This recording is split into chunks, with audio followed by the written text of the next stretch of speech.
graça e paz, Deus abençoe a todos. Estamos de volta falando sobre a oração do Pai Nosso, ou a oração dominical. E a palavra Pai foi apresentada por Jesus Cristo agora, em termos individuais. Até então, Deus, como o Pai, era entendido pelos judeus, Deus Pai da nação de Israel, Deus Pai da totalidade do povo. Não temos na Bíblia, no Antigo Testamento, expressões em que a pessoa se apresenta clamando a Deus como meu Pai, Pai de Israel. Então, é uma novidade, é algo completamente novo em termos de oração, mas não é uma invenção de Jesus, tá bom? O de Santi tem um estudioso aí da liturgia judaica e ele apresenta que a oração do Pai Nosso satisfaz todo o modelo de orações judaicas, tá? A oração do Pai Nosso está totalmente compreendida no contexto da cultura judaica. Jesus, ele não necessariamente inova, ele realça os fundamentos, as verdades, os valores principais. O amor a Deus, o resumir os mandamentos, ele trouxe a alma da lei, o espírito da lei. Amar a Deus e amar ao próximo. É o espírito que move a vida daquele que se dispõe a obedecer toda a regulamentação mosaica apresentada, sabendo nós que a lei de Deus é boa, que a lei de Deus é espiritual. O ser humano, nós é que somos carnais, nós é que estamos aprisionados nesse mundo submetido ao pecado. As dificuldades, as limitações são totalmente nossas. Toda vez que alguém fala de uma lei, as pessoas ficam indignadas, muitas vezes reagem, têm dificuldades para se submeterem à regulamentação. E é normal o ser humano procurar fraudar, né? Fazer que obedece, mas não obedece. Infelizmente, isso também acontece no ambiente religioso. Há questões aqui para mim que são questões, o autor aborda, são questões que são abordadas porque ele é um erudito. São questões que estão assim, relacionadas ao processo e não ao propósito. Por exemplo, Jesus nunca orou a Deus como Pai na presença de estranhos. Então ele não fala, mas insinua aqui, né, que nós não devemos, ou que não deveríamos, essa apresentação de Deus como Pai, porque Deus seria o nosso Pai e não o Pai de todos. Deus é somente o Pai daquele que crê, daquele que está. Meu Deus, isso acaba sendo utilizado como uma barreira. Isso acaba sendo utilizado como um fator limitador. Não. Para você orar a Deus como Pai, primeiro você precisa se converter, ser batizado, dizimar, ofertar, né? Frequentar aí um período de doutrinação. Depois nós veremos se você pode orar e clamar a Deus como Pai. Não. A Bíblia, os textos do Novo Testamento foram escritos para serem diretamente transmitidos. Então, toda a verdade deve ser transmitida, e não parcialmente. A fé cristã não é uma fé de ocultismo. Absolutamente nada dos ensinamentos cristãos deve estar oculto aos olhos de quem quer que seja. Por quê? Somente Deus sabe aqueles corações que ele vai trazer para ele. Somente Deus conhece as vidas que serão resgatadas. Então, um comportamento que tenta criar uma ideia de é só nosso. Se o ímpio, se o não cristão estiver orando e tendo resultados, o que você tem com isso? O que eu tenho com isso? Vou eu discutir com Deus porque ele é bom? Vou eu reclamar de Deus porque ele está sendo misericordioso? Vou eu refletir na minha vida do porquê não estou tendo os resultados que o outro, que não abandonou nada, não fez nada, só meia dúzia, uma dúzia de palavras lá e Deus abençoou aquela vida. Louvado seja Deus por isso. Louvado seja Deus pela sua infinita bondade e misericórdia. Então não há motivos para temer transmitir toda a verdade. Não devemos limitar a verdade de Deus àquilo que nós estamos vivendo no momento. Aquilo que nós entendemos ser o fundamental, ser o ponto-chave para a nossa vida, para a nossa existência. A verdade toda sobre Cristo Jesus deve ser proclamada, deve ser anunciada. Quem se arrepender, quem se converter, será salvo. A igreja tem a responsabilidade de ensinar, de orientar, de doutrinar, de acolher, de abençoar, que a igreja cumpra o seu papel.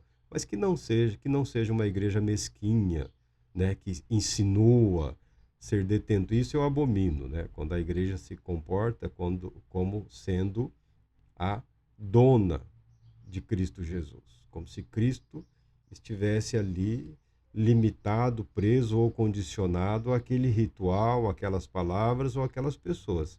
Essa não é a verdade. O evangelho deve ser proclamado na sua totalidade, na sua inteireza, na mesma medida em que os cristãos devem ser ensinados tudo sobre o evangelho, tudo do evangelho. Não há motivos para ocultar nada de ninguém, porque o evangelho é simples, o evangelho é muito simples. Então o autor faz essa referência aqui, ele cita alguns eruditos, tá? Eu não me detenho nessas coisas, eu tenho um material aí que vai se deter na etapa e no processo. Se Deus permitir, eu começo o ano próximo agora, pegando esse material e falando sobre ele, tá? É um compromisso meu com Deus e eu vou deixar aberto aqui para quem quiser, como referência para abençoar, quem quiser ser abençoado. Mas eu não me detenho no processo, tá? O que me interessa é a finalidade. A pregação do evangelho tem um propósito, tem uma finalidade, que é o louvor da glória do Todo-Poderoso Deus. Aí o autor entra aqui num tema que no passado já foi mais... E agora volta, né, com a hebraização do evangelho aí, volta, né? Pai, não papai. Não é papai e não é mamãe, tá bom? Deus não é papai e Deus não é mãe. A referência bíblica, escriturística, é pai. Foi o amigo aqui que nós falamos, o Joaquim Jeremias, nos anos 1960, ele afirmou ser a melhor tradução, papai. Ele fez essa afirmação. E isso aí incendiou, correu o mundo, escreveram-se centenas de livros, as pessoas mudaram o modo de orar. É claro que aqui no Brasil chegou atrasado, né? Como tudo chega aqui 50 anos depois, mas varreu o mundo aí. Joaquim Jeremias é um teólogo alemão, Ele buscou a compreensão nos termos originais, por exemplo. Ele entendia que a cultura religiosa de Jesus Cristo era baseada no aramaico. Então ele reinterpretou os textos, ele os reconduziu para o aramaico, para compreender no aramaico e trazer de volta, tá bom? É interesse acadêmico, o material dele está à disposição, tem inúmeros livros aí, algumas coisas são interessantes, outras, na minha opinião de leigo, não significam absolutamente nada. Porque, na verdade, para mim, o que ele estava atrás era de uma espécie do santo graal dos escritos do Novo Testamento, né? Ele estava atrás das palavras originais de Jesus, das palavras que Jesus teria utilizado, tá? Os anos 1960 foram mais ou menos isso, 1960, 70, 50, em termos de pesquisa. Ele trabalhou, produziu, depois as pessoas deixaram de lado aquilo ali e foram para outro lado. Por quê? Não aconteceu nada. Fizeram aí as traduções, se bem que o aramaico não é uma língua morta, né? Se você viajar pelo Oriente, lá tem determinadas regiões, algumas igrejas cristãs, cuja liturgia é na língua aramaica. Então, a oração do Pai Nosso em aramaico sempre foi pronunciada. Sempre foi pronunciada. Algumas bênçãos em aramaico, partes da liturgia na língua aramaica. O aramaico nunca desapareceu, nunca morreu. E não significa que milagres tenham ocorrido porque as pessoas estavam falando o aramaico, tá? Mas, em termos de pesquisa, houve essa inquietação. Inclusive, as pessoas saíram no mundo afora em busca do evangelho perdido, né? Um tal evangelho perdido aí, coisa que deu filme, pesquisadores, eles queriam o autógrafo ou alguma maneira de chegar nas palavras originais. E dedicaram tempo e vida. Tem muito material aí. O que mudou a vida dos cristãos? Não mudou nada. Não mudou absolutamente nada.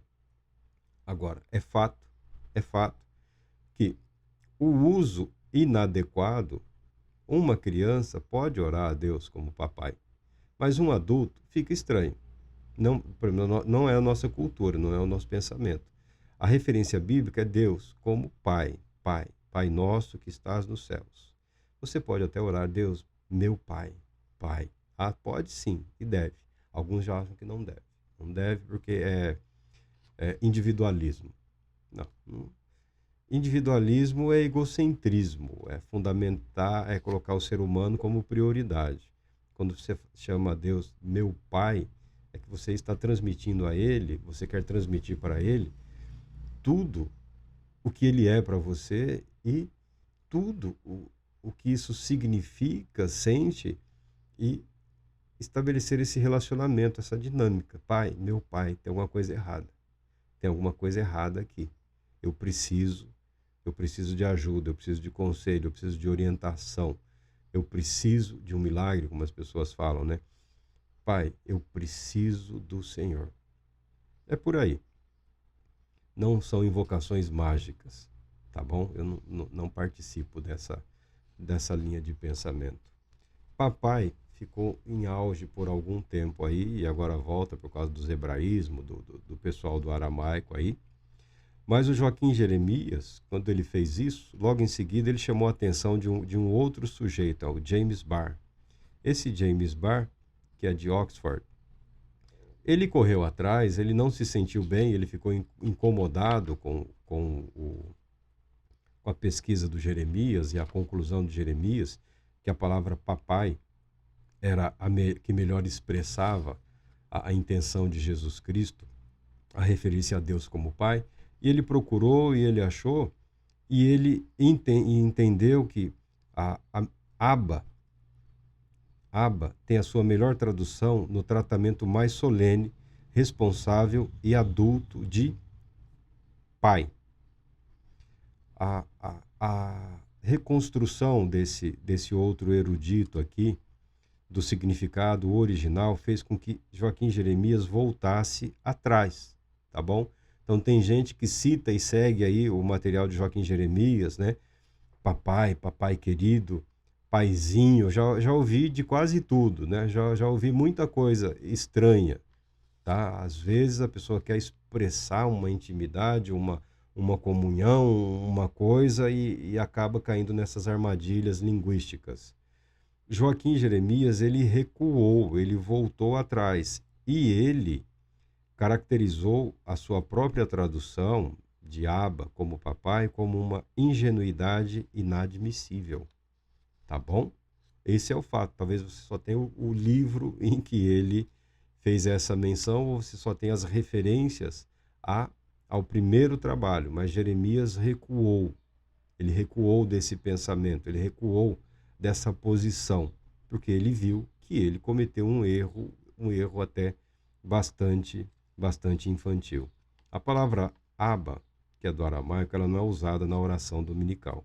Mateus e Lucas usam a palavra grega pater, que é pai, que é a palavra para pai. Se eles quisessem transmitir a palavra papai, eles poderiam ter usado o grego papas, papás, papias, papidion, mas eles não fizeram isso, tá? Eles mantiveram no grego a palavra pai, pater, a palavra universal no mundo grego para pai, que é um chamado no universo adulto, reverente, solene, né, adequado, tá bom?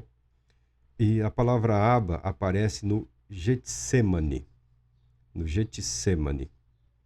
Quando Jesus está prestes a entregar, a render o seu espírito, a morrer, ele usa essa palavra, Abba, Abba, como pai, tá? Talvez a ideia seja de querido pai ou amado pai, tá bom? Ou papai, se quiser, mas é a ideia de querido pai ou amado pai. Não é mãe. Pode parecer bizarro, pode parecer grotesco, mas em algum momento alguém se sentiu ofendido e quis colocar versões da Bíblia ou orações referindo-se a Deus como mãe. O masculino prevalece. Toda referência histórica, escriturística, toda revelação, o elemento masculino prevalece. Tá bom? Não é machismo, é fato, é a história, é a maneira como foi transmitida essa verdade. Eu não me lembro quem, não sei se foi um pastor comentando, Deus é pai, mas tem um jeitão de mãe. Na verdade, está na Bíblia aqui. Não há justificativa para transformar pai numa expressão mais abrangente. Deus, nosso pai e nossa mãe. Não faz nenhum sentido. Em duas ocasiões, Deus é comparado na Bíblia a mãe. Estão ambas as duas em Isaías. Mas também, Jesus certa vez comparou-se a uma galinha com seus pintinhos, mas nenhuma passagem Deus se revela como mãe. E tampouco Jesus, nem profeta ou apóstolo algum, usa esse título para Deus. Só se deve tomar cuidado com a linguagem simbólica, tá? A referência é simbólica. Quando fala das aves, está falando da atitude protetora, carinhosa, no sentido de guardar. O próprio livro de Gênesis, nós já comentamos isso daqui, quando fala que no princípio criou Deus os céus e a terra encontrava-se sem forma e vazia, o Espírito de Deus pairava sobre a face das águas ou sobre a face do abismo. Essa expressão aí, o Espírito de Deus pairava, ela é extraída de uma expressão de que o Espírito de Deus, como uma ave, estava chocando, uma ave a chocar.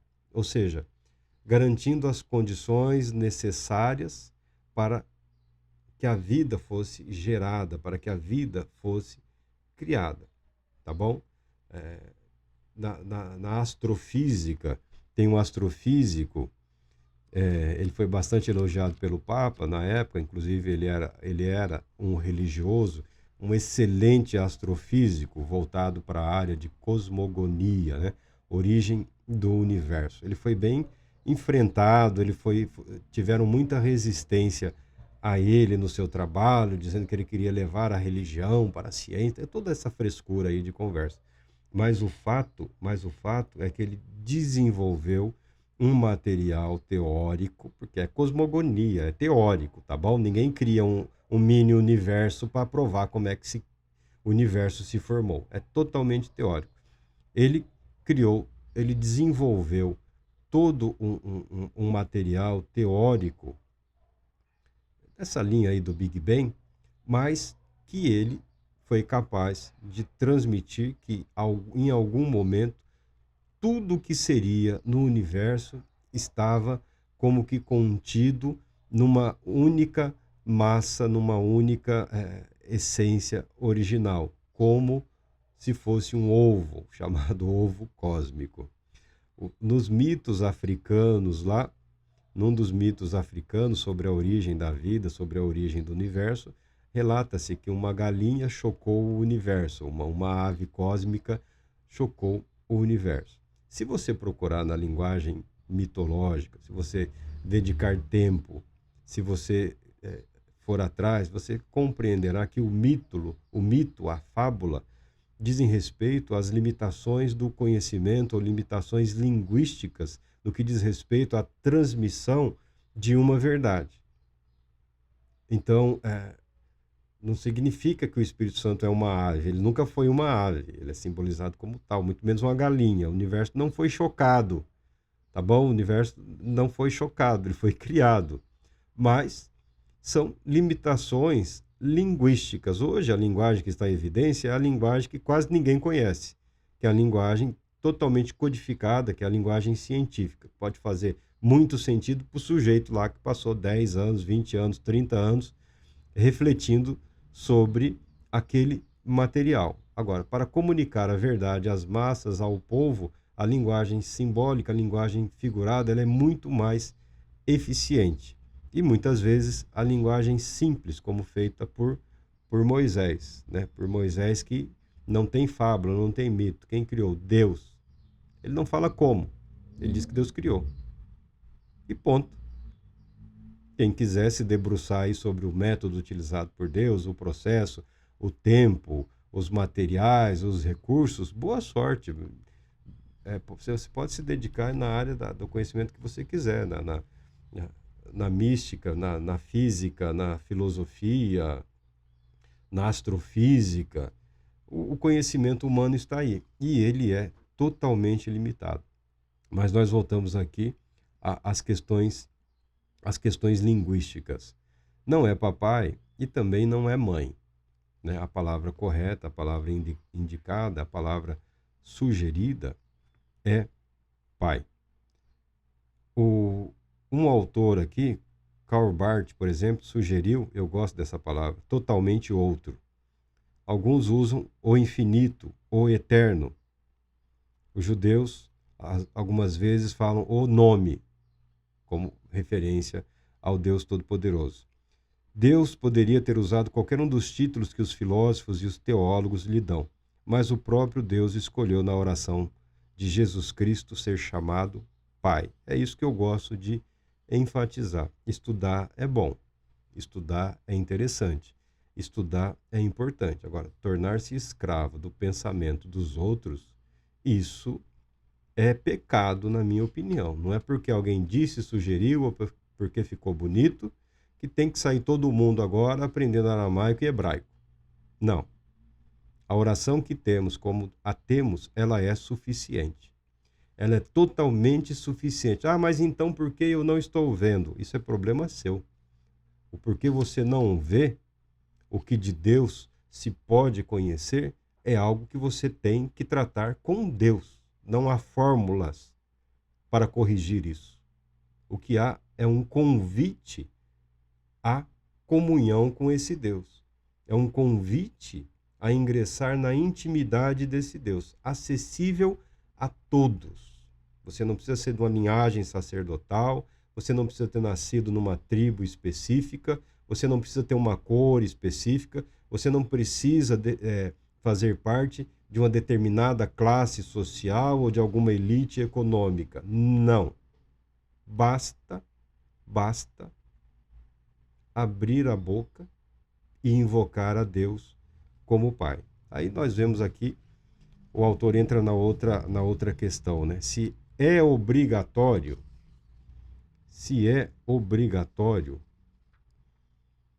eu entendo que não. Eu entendo que não.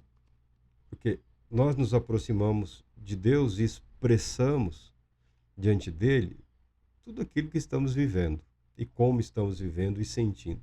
Na nossa intimidade, na nossa individualidade, na nossa pessoalidade, às vezes sairão palavras mais duras. Às vezes sairão palavras que refletem a dor, a angústia, a decepção, a frustração. Deus, meu Deus, mas por que isso? Sairão. E eu posso dizer uma coisa: Deus aguenta. Não precisa ter medo de ser sincero com Deus. Deus aguenta. Deus é forte. Um pai, eu também sou pai. Um pai vai aguentar, vai sofrer, vai doer por dentro, mas vai ouvir, porque é pai. Agora, Deus é o Senhor Todo-Poderoso, Criador de toda a humanidade.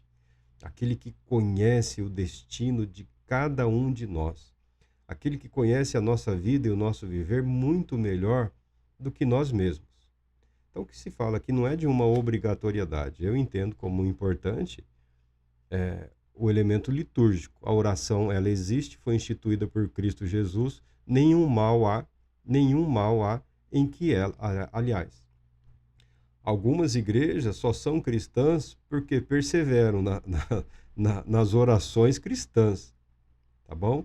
E porque tem na sua liturgia obrigatoriamente a menção aos evangelhos. Do contrário, você não caracterizaria mais como igreja cristã.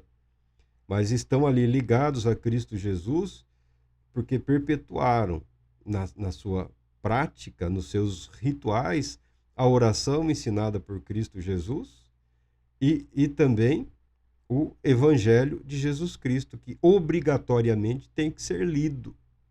Pelo menos uma vez na semana ali tem que ser lido, o que faz com que essas igrejas permaneçam cristãs, apesar de inúmeros desvios. Agora, imagina quem nem os cuidados mínimos com a liturgia tem tomado, o que não pode acontecer, né? Vira aí as associações, instituições e outras coisas. Pai é um termo obrigatório? Eu entendo que não. Eu entendo que não. Não é obrigatório nas suas orações individuais, porque nem sempre você terá condições psicológicas para iniciar a sua oração nessa forma reverente. Às vezes ocorrerá de supetão, né? Você vai falar o que você precisa falar porque a dor é intensa, porque a ansiedade é muito grande, porque você está aflito ou porque você está muito alegre, você está muito feliz, tá bom? Mas não significa que será mais ou menos ouvido pela ausência da palavra. Mas num mundo complicado como o de hoje, em que querem inserir uma série de expressões como se fossem as únicas que Deus dá ouvidos, eu entendo que Pai é muito importante. Estevão invocou Cristo pela simples palavra Senhor. Mais tarde, a pequena igreja de Jerusalém invocava Deus como soberano Senhor que fizeste o céu, a terra, o mar e tudo o que neles há. A pequena igreja de Jerusalém é uma igreja totalmente judaica, ainda muito enraizada na estrutura de sinagoga, na liturgia de sinagoga. A história mostra que, com o passar do tempo, houve um desenvolvimento e uma apropriação por parte da igreja cristã, notadamente pelas igrejas gentias, dessa oração de Cristo Jesus, fazendo prevalecer, tendo em vista que os apóstolos haviam desaparecido, fazendo prevalecer os ensinamentos básicos de Cristo Jesus. O apóstolo Paulo usou outros títulos, como Senhor, Rei, Rei dos Reis, Senhor dos Senhores, Senhor da Paz, Deus nosso Pai, Deus e Pai. Tá? Então, a palavra Pai eu entendo que prevalece, mas não significa que só ela pode ser usada. Você pode usar outras palavras, outras referências, inclusive a do querido irmão que fazia a oração ao Deus de Abraão, Deus de Isaac, Deus de Israel.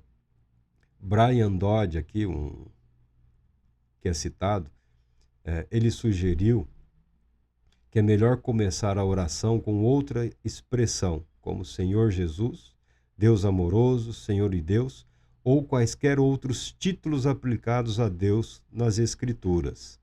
Aí ele faz essa referência à liberdade que nós temos para nos apresentarmos diante de Deus, nosso Pai.